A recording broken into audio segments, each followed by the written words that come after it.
Good morning and welcome back to another video, and today is another day of the 0 to Gold Cap Challenge. Now just stick around and enjoy the video.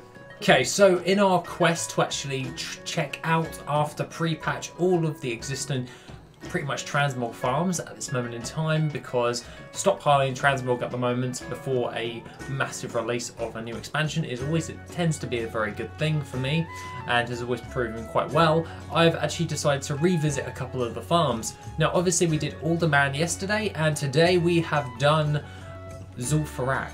So that being the case, without further ado, what did we actually get through our hours worth of farming? Well, we actually got quite a lot of a variety of different types of greens. Some of them aren't worth all that much as per usual, but some of them are worth an okay amount. This one is by far a really great farming location for just pretty much padding out your auction house. Now this has always been a staple. Zul'Farrak has always been a go-to farm for people when they're just getting into Transmog, and overall I generally endorse actually farming this. Now overall, what did we actually get of note? Well, we actually got the Jade Gauntlets. They aren't worth that much on my server, but they're worth like 55 gold on my server. But the region market value average across EU servers is 1,873 gold. Obviously things will be a lot less on my server compared to other different servers, so bear that one in mind right there. The other thing of note that you might want to actually think is the only item that I actually got that was actually pretty damn awesome was the Thornstone Sledgehammer. Now the Thornstone Sledgehammer I actually got, and it sells for about 3,000 gold on the min buyout. The region market value average is around about 5,723 gold, and we actually got an array of different types of recipes, not that high valued, but is okay. Other than that, we got a load of sun scale stuff, which actually sells quite well for on my server as well, for around about 2,031 gold for this actual leg piece for that. So bear in mind, Zul'Farrak is a little bit skew with depending on your server. So if you're on a high pop server, this is most definitely quite heavily farmed, but it's something you may want to check out overall. Other than that, you can always check it out on WorthIt just to double check and give you a rough valuation on how well the actual thing is actually going about. So what you can do is go into Transmog and it would give you a rough valuation. Obviously in the actual beta at the moment we've actually negated the fake values somewhat. Aside from all of that, the Zul'Farrak farm is still pretty damn good, but unfortunately at this moment in time it is only valuing around about 2,623 gold. Just bear that one in mind. Overall, that's for my server, not yours. But if we actually changed our configuration to the region market value average, and then we went to Transmog, so then we can actually have a better look at this, we can actually see that it's around about 30,000 gold per hour for EU servers. So let's actually run by how we're actually going to farm this.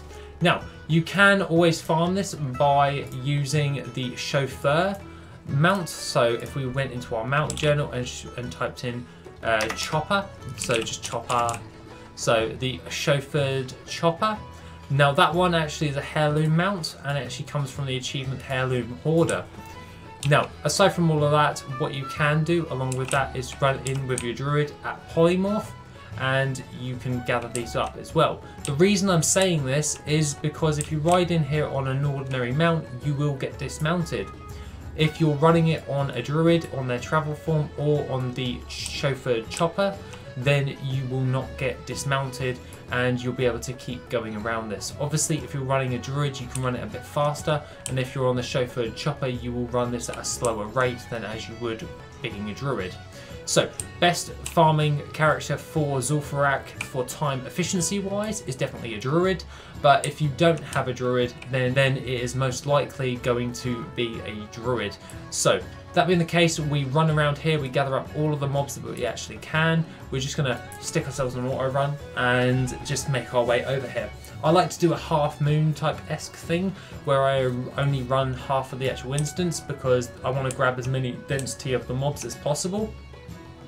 So that means I want to actually gather as many mobs as I can before I reach the 6-minute lockout.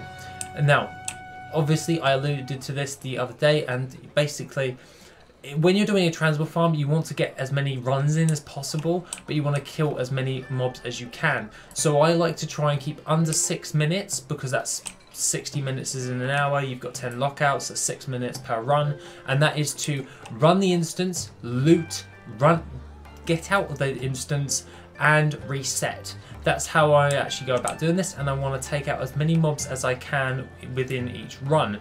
That's how I tend to like to go towards Transmog farming, because I want to kill as many mobs as I can and loot as many mobs as I can going through this actual instance.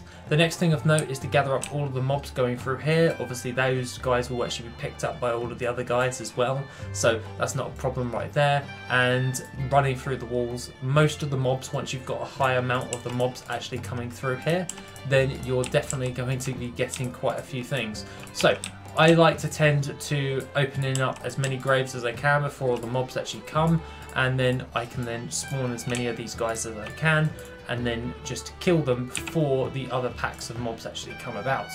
That is because I want to get as many of these as possible killed and done in a short period of time before I have to start doing my thrash ability, which starts killing all of the other mobs, because the voodoo guys like turn you into a frog, and I really detest being polymorphed into a frog because it is bloody annoying, so to say the least. And overall, this farm is pretty damn easy overall, and quite frankly is one of my go-to farms in order to do. So how does this actual farm fare in the grand scheme of things? Well, you can get a decent amount of things overall. I do open up the Witch Doctor's chest just to be on the safe side, but at the end of the day, all I do is I shadow meld, and then I go into my Dreamwalk ability, which ports me out of the dungeon, and then I start to make my way towards it.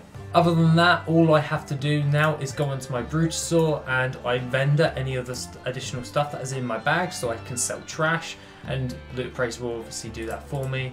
And then all I have to do then is just Dreamwalk again to go back out of the instance, or well, back into the instance, and reset while Dreamwalk is going about, and then it will reset all of my instances going forward. This is so I can then go back outside of the instance, and then I can fly back in once I've sold all of my trash. You can always just sell all of those stuff going forward through that as well, but overall the Zul'Farrak is definitely an easy farm in order to do if you wanted to maximize the amount of gold you're actually going to be getting along with that, so I'm not overly too concerned right there.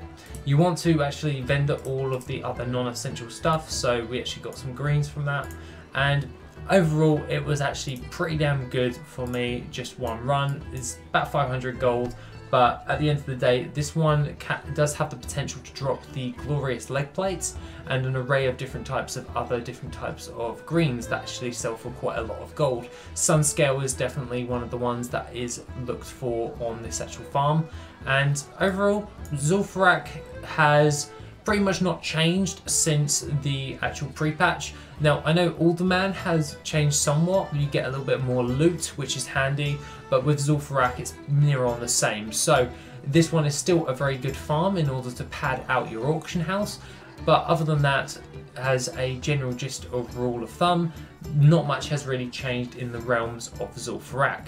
Other than that, I will be testing out other farms that aren't widely farmed all that much, and then we'll be looking at the results going forward. Aside from all of that, guys, have an awesome rest of the day, and I shall see you in the next video, which will be tomorrow. If you want to support the channel and help make the channel even better, then why not check out the Patreon? Members get additional info, gold making resources, and Patreon specific content. The link is located in the description down below. Thank you and have an awesome day.